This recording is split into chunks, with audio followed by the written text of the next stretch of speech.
12.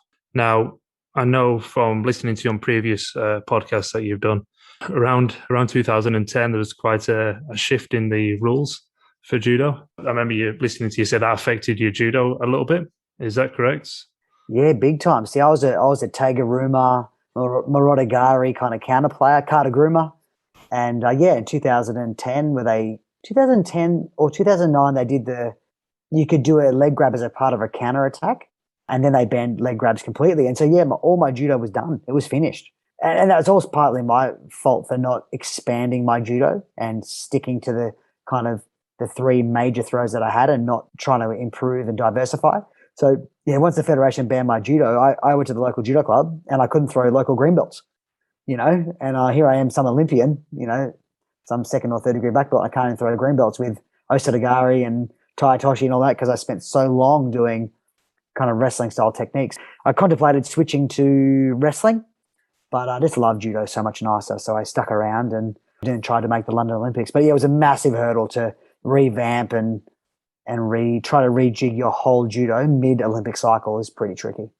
When you say rejig, did you have a particular plan? Or was it just a case of, right, okay, well, I'm not allowed to do any of these techniques? Did you have any techniques that were usable that were sort of not banned and you focus on them, or was it just all the way back to the drawing board and start again?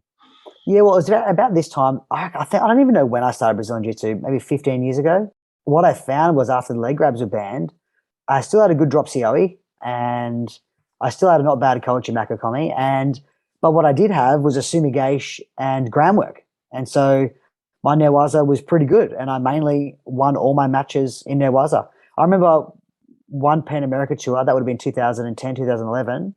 We did like Miami World Cup. We did Venezuela, El Salvador and Venezuela kind of World Cups or whatever they were called back then, Opens.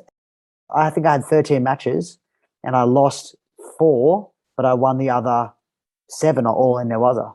And so, I think the 𝗦𝗢𝗓𝗓 just became my strongest point.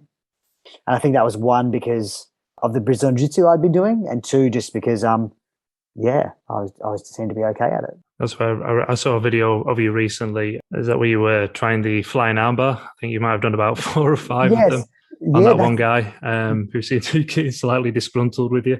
Yeah, that's right. Yeah, that was where I was doing some flying armbars. And that was fantastic. The week prior, how about this? I fought a guy called 𝗦𝗢𝗧𝗦𝗢𝗓, who's actually on the world tour at the moment in 73s. And he was beating me in the Miami World Cup by 4 yukos. With 30 seconds to go, no, 3 yukos. With 30 seconds to go, he throws me for another yuko. So now he's up 4 yukos. He gets me in 𝗦𝗢𝗓𝗦𝗢𝗓. And I'm like this. I'm on the bottom. I'm like, I'm so tired. I can't throw this guy. I'm going to lose this match by 4 yukos and then get held down. I'm like, I'm going to try to do a 𝗦𝗢𝗓𝗦𝗢𝗓𝗦 while he's holding me down in 𝗦𝗢𝗓𝗦𝗢𝗓𝗦. Anyway, I whack on this choke and he starts gurgling. And then before you know it, he's unconscious, holding me down. And then I roll him off me and he's unconscious on the ground and I win the match. How fun is that?